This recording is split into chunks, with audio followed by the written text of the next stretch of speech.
اعوذ باللہ من الشیطان الرجیم، پناہ مانگتی ہوں میں اللہ کی شیطان مردود سے۔ بسم اللہ الرحمن الرحیم، شروع کرتی ہوں اللہ کے نام سے جو رحم کرنے والا مہربان ہے۔ جی تو آج ہم پڑھنے جا رہے ہیں سورۃ البقرہ کی آیت نمبر 45۔ تو اللہ تبارک و تعالیٰ اس میں کیا فرماتے ہیں؟ وَاسْتَعِینُوا، مدد چاہو، بالصبری، ساتھ صبر کے، والصلاۃ، اور ساتھ نماز کے، وَإِنَّهَا، اور تحقیق، لَقَبِیرَةٌ، یہ بڑی بات ہے، الا مگر، علی الخاشعین، عاجزی کرنے والوں پر۔ وَاسْتَعِینُوا بِالصَّبْرِ وَالصَّلَاةِ وَإِنَّهَا لَقَبِیرَةٌ إِلَّا عَلَى الْخَاشِعِينَ، وَاسْتَعِینُوا، مدد چاہو، بالصبر، ساتھ صبر کے، والصلاۃ، اور نماز کے، وَإِنَّهَا، اور تحقیق یہ، لَقَبِیرَةٌ، بہت بڑی بات ہے، إِلَّا عَلَى الْخَاشِعِينَ، مگر عاجزی انکساری کرنے والوں پر۔ صبر و صلات سے مدد طلب کیا کرو، یقیناً یہ مشکل ہے مگر ان خاکساروں کے لیے کچھ مشکل نہیں۔ وَاسْتَعِینُوا بِالصَّبْرِ وَالصَّلَاةِ وَإِنَّهَا لَقَبِیرَةٌ إِلَّا عَلَى الْخَاشِعِينَ، مدد طلب کرو ساتھ صبر کے اور نماز کے، یہ بہت بڑی بات ہے مگر عاجزی کرنے والوں کے لیے کچھ بھی مشکل نہیں اور نہ ہی بڑی بات ہے۔ اب اللہ تبارک و تعالیٰ یہاں پر دو چیزوں کے بارے میں ہمیں حکم دے رہے ہیں۔ وَاسْتَعِینُوا، مدد چاہو، بالصبر، ساتھ صبر کے، وَالصَّلَاةِ، اور ساتھ نماز کے۔ صبر سے مال کی طلب اور محبت ختم ہو جائے گی، انسان کے اندر عاجزی انکساری پیدا ہو جائے گی۔ اب اللہ نے یہاں پر حب جاہ اور حب مال، یعنی ان دونوں چیزوں کو کم کرنے کا جو علاج بتایا ہے وہ یہ ہے کہ وَاسْتَعِینُوا، اللہ سے مدد چاہو، ساتھ صبر کے، والصلاۃ، اور ساتھ نماز کے۔ جب بھی کوئی مصیبت مشکل آن پڑے تو ہمیں اس پر صبر کرنا چاہیے، والصلاۃ، اور ہمیں نماز پڑھنی چاہیے۔ نبی اکرم صلی اللہ علیہ وآلہ وسلم پر جب بھی کوئی رنج و غم طاری ہو جاتا تو آپ صلی اللہ علیہ وآلہ وسلم فوراً نماز پڑھا کرتے تھے۔ ابو داؤد شریف کی حدیث ہے، جب رسول اللہ صلی اللہ علیہ وسلم کو کوئی رنج و غم، ناگہانی فکر پیش آ جاتی تو آپ صلی اللہ علیہ وسلم نماز پڑھنے لگ جاتے۔ نبی صلی اللہ علیہ وسلم حضرت بلال کو کہا کرتے ہیں، بلال اٹھو، آذان دو، بے شک نماز میری آنکھوں کی ٹھنڈک ہے، نماز میری آنکھوں کو ٹھنڈا کر دیتی ہے۔ یعنی جب بھی کوئی مصیبت اور مشکل وقت سر پر آن پڑے تو اس وقت بھی ہمیں اللہ سے مدد طلب کرنی چاہیے، ہمیں فوراً اللہ کے اللہ کے دربار میں آ کر کھڑے ہو جانا چاہیے اور اللہ سے جستجو اور التجا کرنی چاہیے کہ اے اللہ ہم پریشان ہیں، ہمیں رنج و غم ہے، تو اللہ تو ہی ہماری مدد فرما۔ حضرت اعمش سفیان ثوری کہتے ہیں کہ میں نے اعمش سے پوچھا کہ خشوع کیا چیز ہے؟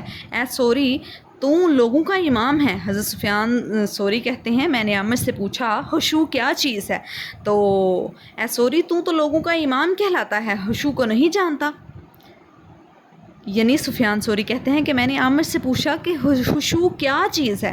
تو وہ کہنے لگے کہ تو لوگوں کا امام ہے، کیا تو خشوع کو نہیں جانتا؟ خشوع یہ نہیں کہ موٹا کھائے، موٹا جوتا جو مرضی تو پہنتا جائے اور اللہ کے سامنے سر جھکاتا رہے جیسا کہ آج کل کے صوفی کرتے ہیں، بلکہ جو خشوع اور خضوع ہے وہ یہ ہے کہ شریف و کمینے کو حق میں یکساں نہ سمجھے، یعنی کسی کی حق تلفی، جہاں کسی کا حق بنتا ہو وہاں پر واضح طور پر بات کہہ دے کہ تمہاری یوں غلطی ہے یا تمہارا یہاں پر حق نہیں بنتا، اور اگر اس کا حق بنتا ہے تو پھر بھی وہ بات کو واضح کر دے۔ کیونکہ پچھلی آیتوں میں ہم نے جو اس سے پچھلی آیت ہے وہ یہ تھی کہ تم لوگوں کو حکم کرتے ہو نیکی کا اور خود اس کو بھول جاتے ہو، تو کتاب پڑھتے ہو، اور اگلی آیت میں اللہ نے ساتھ ہی پھر اہل کتاب کے علماء کو یہ بھی کہہ دیا کہ تم لوگ نماز اور صلات کے ساتھ مدد مانگو، بالصبر، ساتھ صبر کے، والصلاۃ، اور نماز کے۔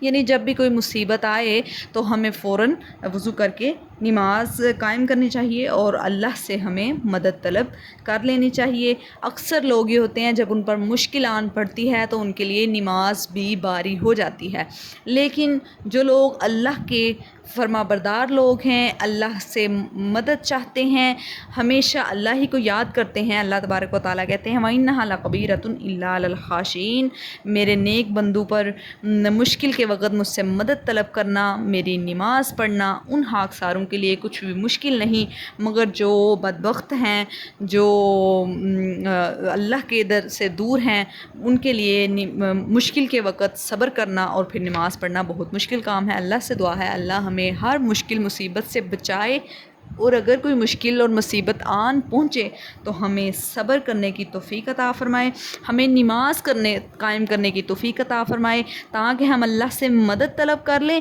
اور ہم اس مصیبت پر صبر آ جائے ہمیں، اور پھر ہم اللہ کی نماز قائم کر لیں، اللہ کے نزدیک ہو جائیں۔